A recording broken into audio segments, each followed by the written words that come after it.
ಏ Musa cycle shop ಏನೇ ಹಂಗಂದ್ರೆ ನಮ್ದಕ್ಕೆ ಹೆಸರು ಅನ್ವರ್ ಮೂಸಾ ಅಂತ.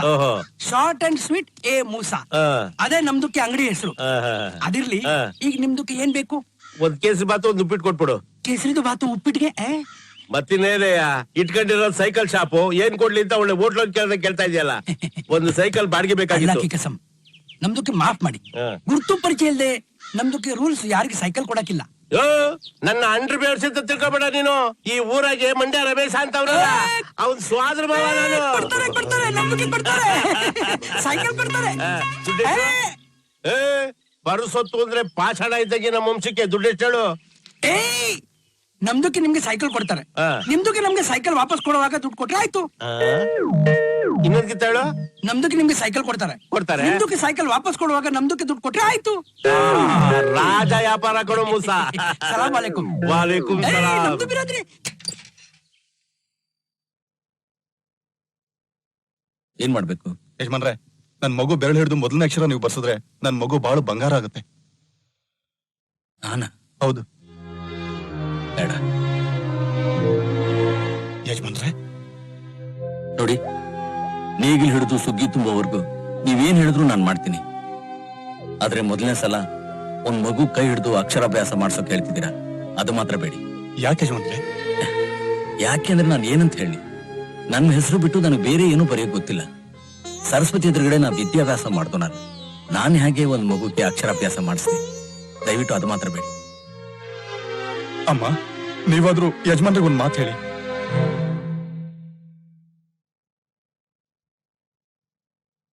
ನಿಮಗ್ ಗೊತ್ತಿಲ್ವಾ ನಾನ್ ಯಾಕೆ ಬರೀತಾ ಇಲ್ಲ ಅಂತ? ನಿಮಗ್ ಗೊತ್ತಿಲ್ವಾ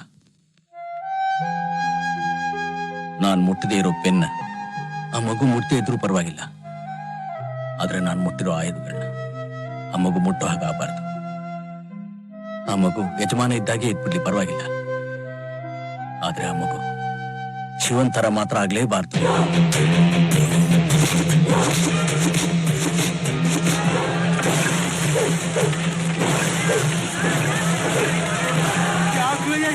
ಮಾಡ್ತೀರಾ? ದಿನ ನಾವು ದುಡಿಯೋ ಹೊಲದಲ್ಲಿ ಅಸಲು ಬಡ್ಡಿ ಅಂತ ಹೇಳಿ ಮುಕ್ಕಾಲು ಭಾಗ ನೀವೇ ಕಿತ್ಕೊಂಡು ಹೋಗ್ತಿರಲ್ಲ, ಯಾವ ನ್ಯಾಯ? ಗಾಡಿ ತಗೊಳ್ಳುವಾಗ ನಮ್ಮ ಯಜಮಾನ್ರ ಹತ್ರ ದಿನ ಹಣ ಕೊಡ್ತೀನಿ ಅಂತ ತಾನೇ ಇಸ್ಕೊಂಡಿದ್ದು. ಅದಕ್ಕೋಸ್ಕರ 10% ಬಡ್ಡಿ ಗಿಡ್ಡಿ ಎಲ್ಲ ನನಗೆ ಗೊತ್ತಿಲ್ಲ. ನಮ್ಮ ಯಜಮಾನ್ರು ಇಷ್ಟಿಷ್ಟು ಹಣ ವಸೂಲಿ ಮಾಡ್ಬೇಕು ಅಂತ ಹೇಳಿದಾರೆ, ಮಾಡ್ತಾ ಇದ್ದೀನಿ. ಗಾಡಿ ದುಡ್ಡು ಕೊಡ್ಲಿಲ್ಲ ಅಂದ್ರೆ ಗಾಡಿ ಹೊತ್ಕೊಂಡು ಹೋಗ್ತೀನಿ. ಕೊಟ್ಬಿಡ್ತೀವಿ. ಈ ತರ 7 ತಿನ್ನೋದಕ್ಕಿಂತ 10% ಬಡ್ಡಿ ಕೊಡೋದೇ ಒಳ್ಳೇದು. ಅರ್ಧ ಕೆಜಿ ಟೊಮೆಟೊ ಕೊಡಿ. ನಮ್ಮ ಅಂಗಡಿಲಿ ವ್ಯಾಪಾರ ಮುಗಿದ ಮೇಲೆನೆ ಈ ಅಂಗಡಿಲಿ ವ್ಯಾಪಾರ ಮಾಡ್ಬೇಕಂತ ಗೊತ್ತಿಲ್ವಾ ನಿನ್ಗೆ? ನಾನ್ ಯಾರು ಗೊತ್ತಾ? ಇನ್ಸ್ಪೆಕ್ಟರ್ ಹೆಂಡತಿ. ಇನ್ಸ್ಪೆಕ್ಟರ್ ಏನು, ಕಮಿಷನರ್ ಬಂದ್ರು ನಮ್ಮ ಅಮ್ಮವ್ರನ್ನ ಏನು ಮಾಡಕ್ಕಾಗಲ್ಲ. ಮೊದ್ಲು ನಮ್ಮ ಅಂಗಡಿ ವ್ಯಾಪಾರ ಮುಗಿಬೇಕು. ನಮ್ಮ ಅಂಗಡಿ ವ್ಯಾಪಾರ ಆದ್ಮೇಲೆ ನೀವ್ ವ್ಯಾಪಾರ ಮಾಡ್ಕೋಬೇಕು. ಯಾರಾದ್ರೂ ನಮ್ಮ ವ್ಯಾಪಾರ ಕಡ್ಡ ಬಂದ್ರೆ ನನ್ ಮಕ್ಕಳ ಕತ್ತರಿಸಾಕ್ಬಿಡ್ತೀನಿ. ಅಲ್ರಿ, ವ್ಯಾಪಾರ ಮಾಡಿದ್ರೆ ನೀವ್ ಹೊಡಿತೀನಿ ಅಂತೀರಾ. ನಾನ್ ದಿನ 10% ಬಡ್ಡಿ ಕಟ್ಲಿಲ್ಲ ಅಂದ್ರೆ ಚಿಕ್ಕ ತಳಿ ಬಂದು ಹೊಡಿತಾರೆ. ದಿನ ಹೊಡ್ಸ್ಕೊಂಡು ಸಾಯೋದೆ ನಮ್ ಕರ್ಮ ಆಗೋಯ್ತಲ್ರಿ. ಯಾರ ಚಿಕ್ಕದಣಿ ಆ ದೊಡ್ಡ ಯಜಮಾನನೇ ಬಂದ್ರು ಏನು ಮಾಡ್ಕೊಳಕ್ಕಾಗಲ್ಲ. ಇವ್ರ ವ್ಯಾಪಾರ ನಾನ್ ನೋಡ್ಕೋತೀನಿ, ನಿಮ್ಮ ವ್ಯಾಪಾರ ನೀವ್ ಮಾಡ್ಕೊಳ್ಳಿ. ಆಯ್ತು ದಣಿ.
ಗಲಾಟೆ ಯಾವ ಅವ್ನು ಗಲಾಟೆ ಮಾಡ್ತಾ ಇರೋದು?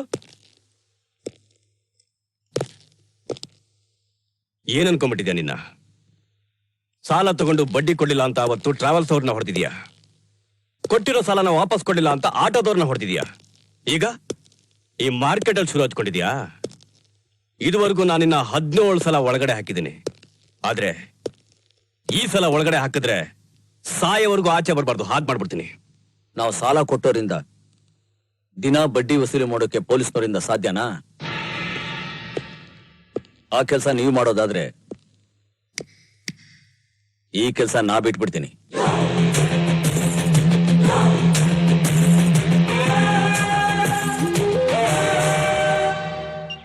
ಓ ನೀವಾ? ಈಗ್ಲೇ ಅಮ್ಮವ್ರು ಬೇಜಾರಲ್ಲಿದ್ದಾರೆ. ಹೋಗಿ ಹೋಗಿ. ನಾನ್ ಬಂದಿರೋದು ನಿಮ್ಮಮ್ಮವ್ರು ನೋಡಕ್ಕಲ್ಲ, ನಮ್ಮ ಅಣ್ಣನ್ ನೋಡಕ್ಕೆ. ಎಷ್ಟೇ ಆದ್ರೂ ನೀವು ವಿಧವೆ. ವಿಧವೆ ಈ ಮನೆ ಕಾಲಿಡೋದು ನಮ್ಮ ಅಮ್ಮವ್ರಿಗೆ ಹಿಡ್ಸೋದಿಲ್ಲ. ನಮ್ಮ ಅಣ್ಣನಿಗೆ ಸ್ವಲ್ಪ ಹೇಳ್ತೀರಾ ನಾನ್ ಬಂದಿದ್ದೀನಿ ಅಂತ? ಆಯ್ತು. ಯಜಮಾನ್ರೆ, ನಿಮ್ಮ ನೋಡೋದಿಕ್ಕೆ ನಿಮ್ ತಂಗಿ ಬಂದಿದ್ದಾರೆ, ಕರ್ಕೊಂಡ್ ಬರ್ಲಾ? ಅವಳು ಗಂಡ ಸತ್ತು ಇನ್ನು 1 ವಾರ ಆಗಿಲ್ಲ, ಆಗ್ಲೇ ಇಲ್ಗೆ ಯಾಕೋ ಬಂದ್ಲು? ಅವಳು ನಿಂತಿರೋ ಜಾಗನ ನೀರ್ ಹಾಕಿ ತೊಳಿ, ಇಲ್ಲ ಅಂದ್ರೆ ರೋಗಿ ಆಗಿರೋ ನನ್ ಗಂಡನ್ಗೆ ಏನಾದ್ರೂ ಹೆಚ್ಚು ಕಡಿಮೆ ಆಗತ್ತೆ. ನನ್ ಹಣೆಯಲ್ಲಿ ಕುಂಕುಮ ಇಲ್ಲ ಅಂದ್ರೆ ನಾನು ಜೀವಂತವಾಗಿರಲ್ಲ. ಹಣೆಯಲ್ಲಿ ಕುಂಕುಮ ಇಲ್ದೇ ಇರೋ ಯಾವ ಹೆಣ್ಣು ಈ ಮನೆ ಹೊಸ್ಲನ್ನ ತುಳಿಬಾರ್ದು. ಅವಳಿಗೆ ನೀರ್ ಹಚ್ಚಿ ಓಡ್ಸು.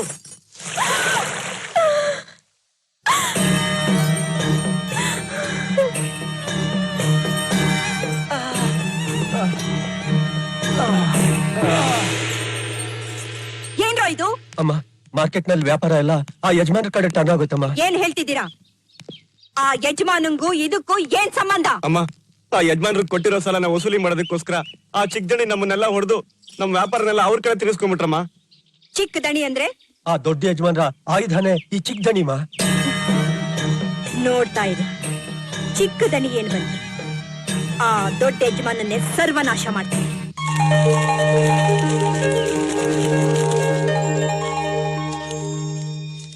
ನಾನು ಯಾರ ಹತ್ರನೂ ಪತ್ರ ಬರ್ಸ್ಕೊಂಡು ಸಾಲ ಕೊಟ್ಟಿಲ್ಲ. ಯಾಕೆಂದ್ರೆ ನನ್ನ ಹಣ ಭದ್ರವಾಗಿ ವಾಪಸ್ ತರೋಕೆ ನೀನಿದೆಯಲ್ಲ. ಎಲ್ಲ ಅಂಗಡಿಗೆ ಹೋಗಿ ಬಿಡದೆ ವಸೂಲಿ ಮಾಡ್ಕೊಂಡು ಬಂದಿದ್ಯಾ? ತಗೋ, ಇದು ನಿನ್ನ ಭಾಗ. ಏನ್ ಸರ್ ನೀವು ತಿನ್ನೋ ಒಂದಲ್ಲಿ ನಂದು ಬೇರೆ ನಿಂದು ಬೇರೆ ಅಂತ ನೀವು ಯಾವತ್ತಾರು ಭೇದ ಭಾವ ಮಾಡಿದೀರಾ? ಈ ಹಣದ ವಿಷಯದಲ್ಲಿ ಯಾಕೆ ನನ್ನ ದೂರ ಇಡ್ತಾ ಇದ್ದೀರಾ? ನನ್ನ ಹಣ ಕೇಳಿ ನೀವು ಯಾವತ್ತಿಲ್ಲ ಅಂತ ಹೇಳಿದೀರಾ. ನನ್ನ ತಂಗಿನ ಓದಿಸ್ತಾ ಇದ್ದೀರಾ. ಅದಕ್ಕಿಂತ ನಂಗೆ ಇನ್ನೇನ್ ಬೇಕು ಹೇಳಿ? ನಾನು ಕೊಡೋ ದುಡ್ಡನ್ನ ಯಾವತ್ತಪ್ಪ ತಗೊಂಡಿದ್ಯಾ ನೀನು? ಸರಿ ಬಿಡು, ಈ ದುಡ್ಡು ಮಾಮೂಲಿ ತರ ನಿನ್ನ ಅಕೌಂಟ್ಗೆ ಹಾಕ್ತೀನಿ.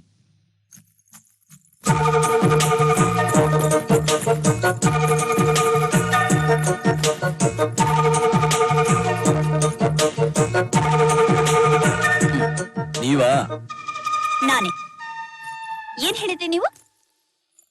ತಿನ್ನೋ ಅನ್ನದಲ್ಲಿ ಭೇದ ಭಾವ ಮಾಡ್ಲಿಲ್ಲ, ಹಣದ ವಿಷಯದಲ್ಲಿ ಬೇರೆ ಮಾಡ್ತಿದ್ದೀರಿ ಅಂದ್ರೆ.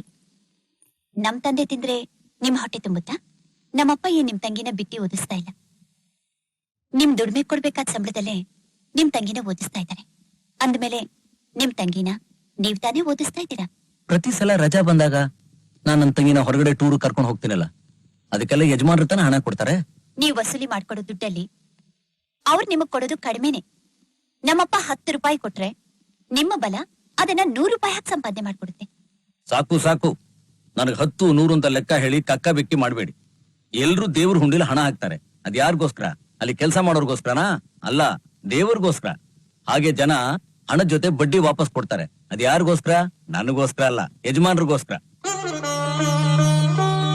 ಲಕ್ಷ್ಮಿ, ನಾನೇನ್ ಪುಣ್ಯ ಮಾಡಿದಿನೋ ನನಗೆ ಗೊತ್ತಿಲ್ಲ. ನೀನ್ ನನಗೆ ಒಳ್ಳೆ ಮಗಳನ್ನ ಹೆತ್ಕೊಟ್ಟಿದೀಯ. ಆ ದೇವ್ರು ಮೋಸ ವಂಚನೆ ಅರಿದಿರೋ ಸಿಂಹನೇ ಕೊಟ್ಟಿದ್ದಾನೆ.